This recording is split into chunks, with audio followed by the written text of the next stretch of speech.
আশা করি তোমরা সবাই অনেক ভালো আছো, সুস্থ আছো। আমরাও কিন্তু বেশ ভালো আছি। আমার আর একটা নতুন ব্লগে তোমাদের সবাইকে ওয়েলকাম জানাইতেছি। আই হোপ আজকের এই ব্লগটা তোমাদের ভালো লাগবে, তো সম্পূর্ণ ব্লগটা দেখার অনুরোধ রইল। এখন সময় হইতাছে সকাল ওই 6:15 মতো। তো আজকের ব্লগটা এইখান থেকে শুরু করলাম, অবশ্যই ব্লগের সঙ্গে থাকো। এখন কয়েকটা দিন ধরে জানো তো বন্ধুরা, সকাল সকালে একদম ঘুমটা ভাঙা যাইতেছে গা। তো সকালবেলা বিছনা তার না পইরা থেকে ভাবি সকাল সকাল উঠে সমস্ত কাজকর্ম সাইরালাই, আর তোমাদের সাথেও তো ব্লগ শেয়ার করতে হইব।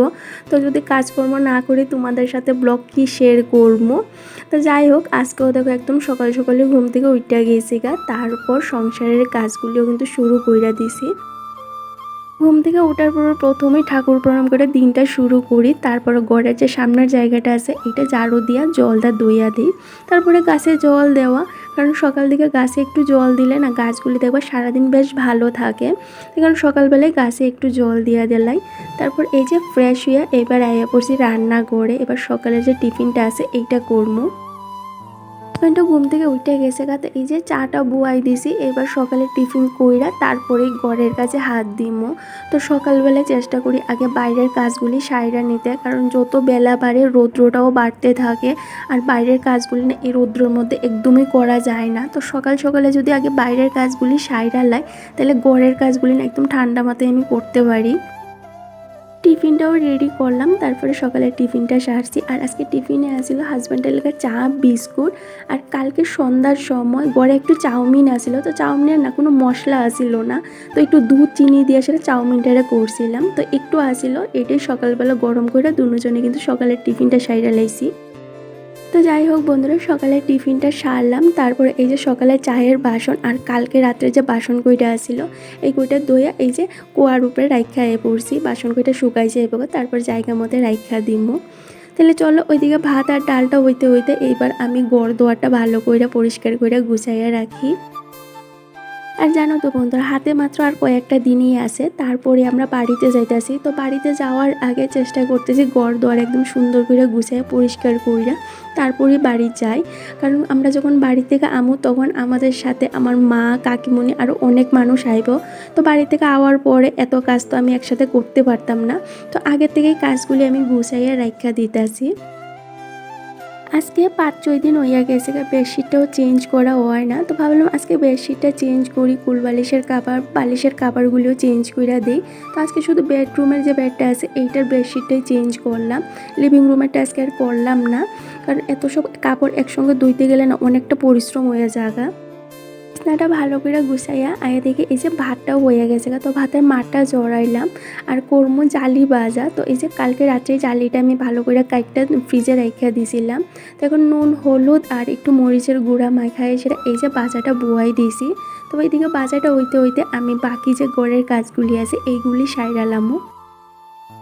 আর জানো তো বন্ধুরা, যবে থেকে গরম পড়া শুরু হয়েছে আমি রান্নাবান্নার সাথেই ঘরের কাজগুলি করি। এখন যদি ঘরের কাজগুলি কইরা তারপরে রান্নাবান্নাটা করতাম যাই, তাহলে আমার অনেকটা দেরি হয়ে যায়গা। আর রান্নাঘরে তো যত বেলা বাড়ে গরমটা আরও বেশি লাগে। এখানে এই যে সকালবেলা রান্নাটা বয়া তারপরেই কিন্তু আমি ঘরের কাজগুলি করি। এতে আমার কাজগুলিও কিন্তু অনেক তাড়াতাড়ি হয়ে যায়গা। তো যাই হোক বন্ধুরা, কালকে কয়েকটা কাপড় ধুয়ে দিয়েছিলাম। তো এগুলি না বিকেলবেলা আর একদমই ইচ্ছে করতেছিল না যে ধুয়ে দিব, প্রচণ্ড আলস্য লাগতেছিল। আর সারাদিনের কাজকর্মের পরে না বেজান একটা টায়ার্ড লাগে, একদমই ইচ্ছে করে না সন্ধ্যার দিকে আর কোনো কিছু করতে। তো এই যে কাপড়গুলি এমনি রাইখা দিয়েছিলাম আনলার উপরে।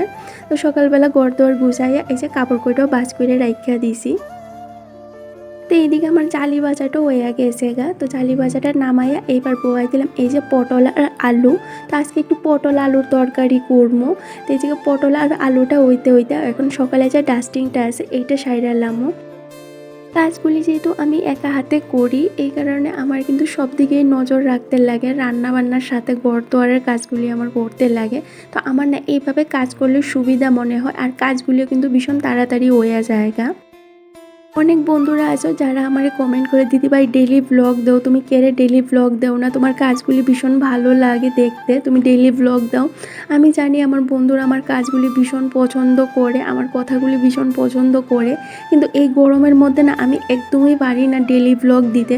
সারাদিনের কাজকর্মের পরে সন্ধ্যার সময় ভীষণ টায়ার্ড লাগে আর একদমই ভিডিও এডিট করতে ইচ্ছে করে না।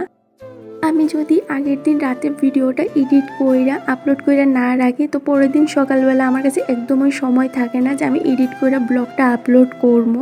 তো এই কারণে আমি ব্লগ দিতে পারি না ডেলি, কিন্তু আমার অনেক ইচ্ছে করেছে ডেলি ব্লগ দিতে। তো যাই হোক, তোমরা অনেকেই আমার কাছে রিকোয়েস্ট করতেছিলে যে ডেলি ব্লগ দেওয়ার, তো আমি চেষ্টা করব এখন থেকে ডেলি ব্লগ দেওয়ার। তো তোমরা সবাই আমার পাশে থাইকো, আর ভিডিওগুলি যদি তোমাদের কাছে ভালো লাগে থাকে তো অবশ্যই শেয়ার কইরা দিও, চ্যানেলটা সাবস্ক্রাইব কইরা দিও, আর একটা লাইক একটা কমেন্ট কইরা কিন্তু জানাইও কেমন লাগছে। কারণ তোমরা যদি চ্যানেলটা সাবস্ক্রাইব করো আর একটা লাইক কমেন্ট করো আমি কিন্তু অনেকটা মোটিভেট হই। তো যাই হোক বন্ধুরা, তোমাদের সাথে গল্প করতে করতে দেখো ঘর তো আর ভালো করে পরিষ্কার করে গুছিয়ে রেখে দিছি। তারপর আমি বললাম এই যে রান্নাঘরে আলু পটলটাও ভাজা হয়ে গেছে, তারপর কড়াইয়ে ফোড়ন দিলাম শুকনা মরিচ, তেজপাতা, আদা, পাঁচফোড়ন, কাঁচা লঙ্কা দিয়ে ফোড়ন দিয়া মশলাটা দিয়ে ভালো করে কষাইলাম। তারপর আগের থেকে বাচ্চা রাখা আলু পটলটা দিয়া ভালো করে একটু মশলার সঙ্গে কষায় ঝোলটা অ্যাড করে দিছি। এবার ডাইখা দিলাম, আর নামাইবার আগে একটু গরম মশলার একটু চিনি দিয়া নামাইলাম। কালকে রাত্রে ফিল্টারে জল দিয়ে রাখছিলাম, তো এই যে জল পড়তে বলতে বালতির একদম বইরা রইছে, তো যে বোতল কইটা খালি হয়েছে বোতল কইটা বইরা রাখলাম, রান্নার জলটাও বইরা রাখছি। তো যাই হোক বন্ধুরা, আমার রান্না বান্নাটা কমপ্লিট হয়ে গেছে। তারপর এই যে সকালে কাপড়গুলি ভিজাই দিয়েছিলাম, এই কাপড়গুলি ধুইয়া দিতে আসি। তো রান্নাঘরটা পরিষ্কার করার বাকি আছে, তো আগে কাপড় কইটা ধুইয়া দেলাইছি, যেহেতু রৌদ্রটা বেশ ভালো আছে, ঘন্টাখানেকের মধ্যে কিন্তু কাপড়গুলি শুকাইয়ে যাইব। আর আজকে দেখো এত পরিমাণ হাওয়া দিতেছে, তাহলে চলো এবার কাপড়গুলি মেলা দিই। আর এস ফ্যামিলি ব্লগস কমেন্ট করছিল চালের দামে নাকি কৌটা উল্টা কইরা রাখতে নাই। তো আমি না দিদিভাই এই জিনিসটা জানতাম না, তো থ্যাংক ইউ সো মাচ, তুমি আমার এই জিনিসটা কইয়া দিছো।